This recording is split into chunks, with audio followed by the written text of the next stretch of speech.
I thank the gentleman. The gentleman from New Jersey, Mr. Van Drew, is recognized for 5 minutes. Thank you, Chairman. You know, as I was sitting up here, first of all, great testimony all around. It really is, if you think about what these gentlemen and ladies are saying. I was thinking of how tired of it I am, how worn out of it I am, how tired I am of the president lying. And I know people don't like to say it that way.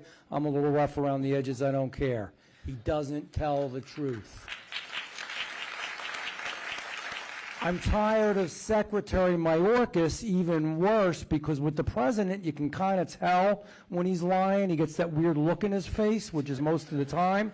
Mayorkas will look you dead in the face. I used to be on the Homeland Security Committee. We interviewed him, I think, 3 times, and every time I would ask him, is there anything going on the border? Is anything wrong? Are there any problems? Anything we should do? He said, we fully have it under control. And then not long after, I would go to the border, and you would find that you actually watch the people illegally crossing and getting through. He just wouldn't face the facts. He wouldn't tell the truth. And I'm tired, to be honest with you, of Congress people. And I'm not always partisan. I'm not. But it happens to be on the other side of the aisle, not fulfilling their constitutional responsibility. They owe it to you to be here today. They owe it to America to debate these issues. They owe it to America to prove why what they've done is a good thing. And you know why they're not here? Because they can't prove it, because they can't show it, because they know it's bad. And to the gentleman over there, both Mr. Bishop, but all you guys actually said it. This is more. This is more than just Yuma. It's a big deal in Yuma, I know that. This is the United States of America under attack. We're losing our country. And if you think about it, I don't want to digress because we only have a certain amount of time and there's a couple questions I want to ask, but think what's gone on. There's all the stuff at the border, all over our border, which is now all over the country, by the way. I tell the folks in New Jersey, they say, gee, you're going all the way to Arizona. Because guess what? It's in New Jersey, too. People are dying of fentanyl. And guess what happens? It comes through the border. It's in Michigan. It's in New England. It is in Florida. It's everywhere. It's everywhere because of what these people did to a situation that we had fully under control. And I agree that you have those hearings. You have hearings for impeachment. I'm there. I'm voting for it. I've co-sponsored it with you, and I'm proud to do it because I really believe we have a case where somebody, Mayorkas, has committed treason, has broken the rule of law, and deserves not to be there anymore. What he's done is too bad. What we pay in taxes. Do you know how much this cost us? Billions upon billions of dollars. What we're doing to our kids, what our safety. You don't really have the words to say, but it's easy to fix. It was pretty much fixed. Get the fence up everywhere. Get the electronics that are needed up.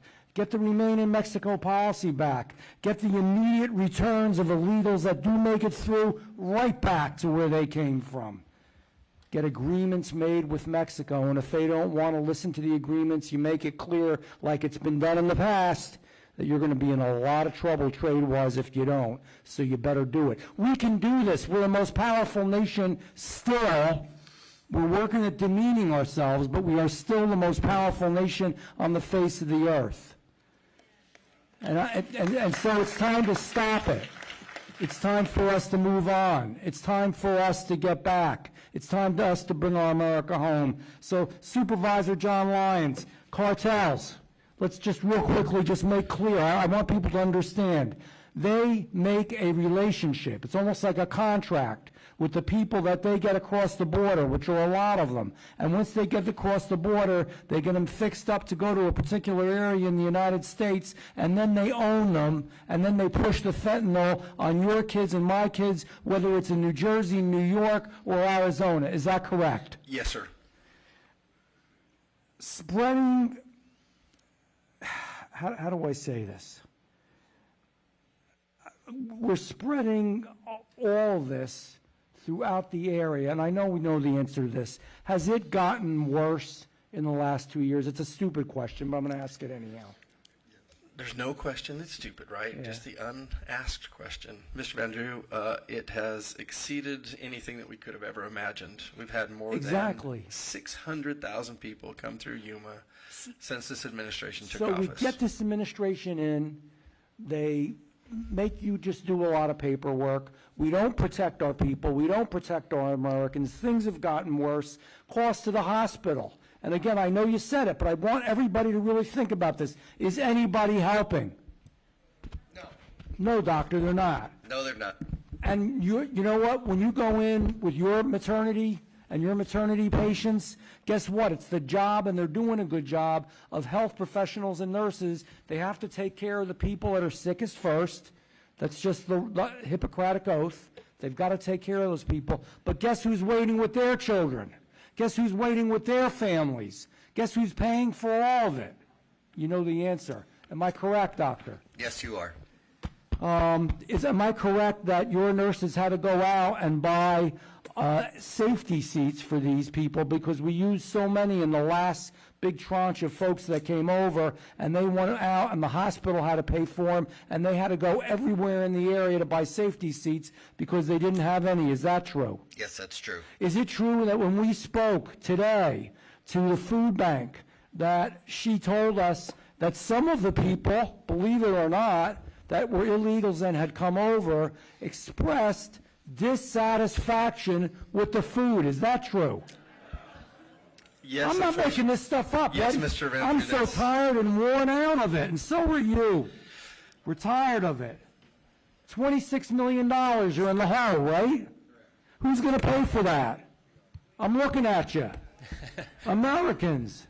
So it is time to change. It is time we had a real secretary that did a real job. It's time we had, I'm sorry, a real president. And it's time we have congressmen. Guess what? These guys would go into any meeting, no matter how much of a disadvantage you think you are, to really talk the issues. When you believe in something, when it's in your heart, when you know it's right, you're going to stand up and you're going to fight for it. They can't, because you know what they know? At the end of the day, they're hurting our American people, and they're hurting America, and it has to come to an end. I thank you guys so much for what you did. And Sheriff, thank you for what you do. I know you guys put your lives on the line all the time. People are dying. People are getting hurt. This isn't just some imaginary thing like we're... Damn it, I hope we have those impeachment hearings. Thank you, Chairman. Thank you.